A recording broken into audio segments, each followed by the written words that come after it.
Hello students, अगले video में हमने कविता की पढ़ाई की। अब इस वीडियो में हम एक्सरसाइज देखेंगे। तो फर्स्ट है झटपट कविता पढ़कर मजा लो। तो ये जो कविता है, कुछ ऊँट ऊंचा कुछ पूंछ ऊंची, कुछ ऊंचे ऊँट की पीठ ऊंची, ये जो कविता है वो आपको पढ़नी है और उसके ऊपर जो खाली जगह दी गई है उस पर इस कविता का नाम लिखना है। जैसे कि मैंने लिखा है देखो देखो ऊँट चला।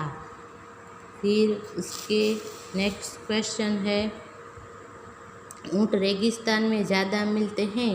नीचे दो चित्र बने हैं, सही जगह पर ऊँट का चित्र बनाओ। तो ये जो दो चित्र है उसमें फर्स्ट चित्र है रेगिस्तान का और जो नेक्स्ट चित्र है वो हाईवे का है। तो जो फर्स्ट चित्र है वो है रेगिस्तान का, तो वहाँ पे ऊँट मिलता है। तो जैसे उस रेगिस्तान वाले सर्कल में ऊँट का चित्र आता है। फिर अगला क्वेश्चन है बालू या रेत कहाँ कहाँ पर मिलती है। तो बालू या रेत समुद्र किनारे, नदी के तट पर या तो फिर रेगिस्तान में मिलती है। फिर अगला आता है कितना। तो उस पर यहाँ पे आता है अब बताओ ऊँट कितना ऊंचा होता है। तो हमें लिखना है तुम्हारी कक्षा की दीवार जितना, हाथी जितना, बिजली के खंभे जितना। और क्या होता है कितना ऊंचा होता है, तो घर की छत जितना। और जो जितना भी ऊंचा होता है वो सेंटेंस हमें इस पे खाली जगह में लिखना है। फिर दूसरा है हाथी कितना मोटा होता है। तो तुम्हारी माँ के संदूक के जितना, ऊँट के जितना, पहाड़ के जितना, या फिर किसके जितना होता है। तो वो जो अपने मन से लिखना है। जैसे मैंने यहाँ पे लिखा है बड़े बक्से जितना।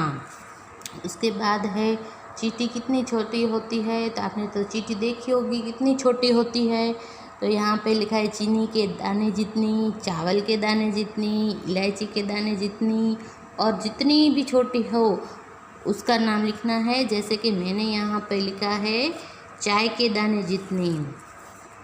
अब नेक्स्ट, तो कुछ ऊंचा कुछ नीचा।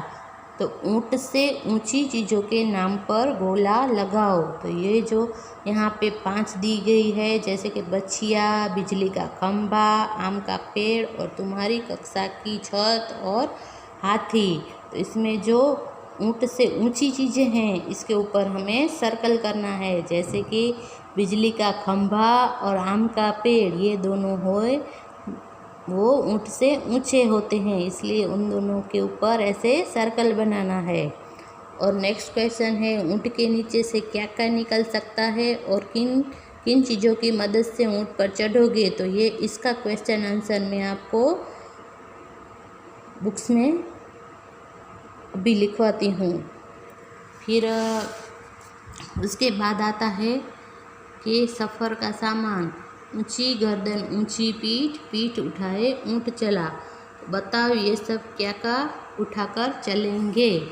तो जो हाथी है वो क्या उठाकर चलता है, तो वो सिर उठाकर चलता है, सूंड उठाकर चलता है और पेड़ के तने उठाकर चलता है। तो ये जो 3 जो विभाग किए गए हैं उसमें हमें ऐसे लिखना है। जो हाथी है उसके सामने पहले में लिखना है सिर उठाकर चलता है, फिर सूंड उठाकर चलता है और फिर पेड़ के तने उठा के चलता है। फिर दूसरा है टीचर। तो टीचर क्या उठा के चलते हैं, वो ब्लैक बोर्ड पर लिखते हैं इसलिए चौक। फिर वो अटेंडेंस लेते हैं इसलिए उनके हाथ में रजिस्टर भी रहता है और वो उनके हाथ में किताब भी रहती है। फिर पिताजी, तो हमारे पिताजी है वो क्या क्या लेके चलते हैं, तो उनके हाथ में बैग होती है, मोबाइल होता है और लैपटॉप होता है। फिर शेर, तो शेर है वो सिर उठाकर चलता है, फिर उसके मुंह में शिकार होता है तो वो शिकार उठाकर चलता है और पूँछ उठाकर चलता है। फिर जो दादाजी, तो दादाजी क्या, तो वो चश्मा पहनते हैं तो चश्मा उठाकर, फिर छड़ी उठाकर और फिर समाचार पत्र जो पढ़ते रहते हैं वो उठाकर चलते हैं। तो ये हमें आपको अपनी ये जो टेक्स्ट बुक्स है उसमें ये लिखना है। और अब अगला आता है अलग अलग घर। नीचे कुछ शब्द लिखे हैं, उन्हें बोलकर देखो। अब मिलते जुलते शब्दों को सही खानों में लिखो। तो जैसे झूठ, सूट, भला, धंस, हंस, तब, कब, गला, आलू और चालू। तो जो फर्स्ट है ऊँट, तो ऊँट तो जो ऊपर दिए गए शब्द है तो उसमें ऊँट जैसा क्या है, तो जो है झूठ और सूट, तो उसको ये ऊँट के नीचे लिखना है। फिर दूसरा क्या है बालू, तो उसमें क्या है आलू और चालू, तो उसको बालू के नीचे लिखना है। फिर है हंस, तो ऊपर लिखा है जो धंस और हंस, तो उसको हमें हंस के नीचे लिखना है। फिर क्या है चला, तो जो उसमें लिखा है भला और गला, तो उसको हमें चला के नीचे लिखना है। और फिर लास्ट है जब, तो जो तब और कब है उसको हमें जब के नीचे लिखना है। तो ऐसे ही और शब्द सोचकर लिखने हैं, जैसे कि खाना, पीना, सोना, उठना वगैरह। ऐसे शब्द को हमें सोचकर लिखना है। फिर नेक्स्ट, तो कविता में ब से शुरू होने वाले शब्द कौन कौन से हैं, इसके नीचे रेखा खींचनी है। तो जो कविता है आपकी टेक्स्ट बुक्स में, उसमें जो है ब से आने वाले शब्द, तो जैसे बालू, बोझ, बैठेगा, बता, ये जो शब्द है तो आपको कविता के नीचे, जो आपकी टेक्स्ट बुक्स में जो कविता है उसके नीचे ये ब वाले शब्द है उसके नीचे अंडरलाइन करनी है। और अब अगला है तुम्हारा नाम किस अक्षर से शुरू होता है, उस अक्षर से 4 शब्द लिखो।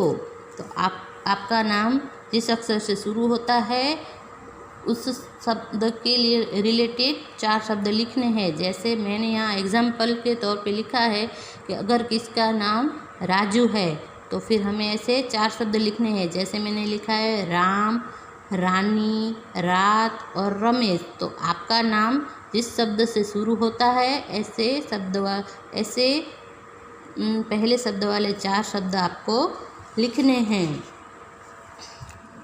और जो ये फिर आता है बोझा, बालू है तो होने दो, बोझ ऊँट को धोने दो। तो इसमें पहला है क्वेश्चन, बहुत से जानवरों को बोझ ढोने के लिए इस्तेमाल किया जाता है, क्या तुम्हें यह ठीक लगता है, क्यों? और जो दूसरा क्वेश्चन है, तुम्हारे आसपास कौन कौन बोझ उठाता है। तो इसके क्वेश्चन के ये आंसर है वो आपको मैं अभी नोट्स में लिखवाऊंगी। और अब आगे, तो कविता बढ़ाओ, तो अक्की बक्की करे तरक्की। फिर हमें क्या लिखना है, दोनों की यारी हो पक्की, करे कभी ना धक्का मुक्की। तो ये खाली जगह है उसमें हमें ये लिखना है कि दोनों की यारी हो पक्की, करे कभी ना धक्का मुक्की। उसके बाद आता है इस कविता में कुल कितनी बार ऊँट शब्द आया है बताओ। तो ये जो कविता है वो आपको देखनी है और इसमें जितनी बार ऊँट शब्द का इस्तेमाल किया गया है वो आपको इसमें खाली जगह पे भरनी है। और जो ये है लास्ट, तो ये जो है वो पिक्चर दिख रहा है आपको, तो इसमें कितने ऊँट है ये आपको काउंट करके